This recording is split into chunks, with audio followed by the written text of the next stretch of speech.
But for now, we're going to shift gears and head on over to Belchertown, as that too was a town that was hit hard with flooding, leaving some roads underwater and forcing closures as crews responded. And while the water there has since receded, officials spend much of the day assessing the damage left behind. So with that, we're going to toss things over to our colleague, Western Mass News reporter Reagan Lockery. She is standing by live in Belchertown. Reagan, a long day over there. What are you seeing right now?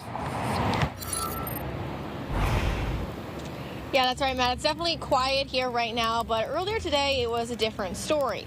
Across South Street, there was plenty of flooding. Belchertown police posted this video on Facebook. As you can see, heavy rain caused water to rush across the roadway, forcing police to close South Street between South Liberty Street and West Street.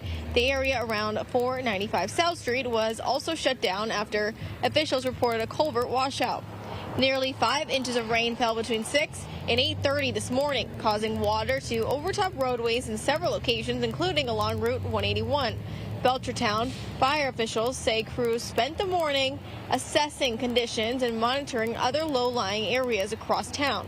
By 12:45 this afternoon, the floodwaters had receded enough for South Street to reopen, and traffic is now moving normally through the area. While conditions have improved, today's flooding serves a reminder of just how quickly heavy rain can impact roadways and why drivers should never attempt to drive through flooded streets.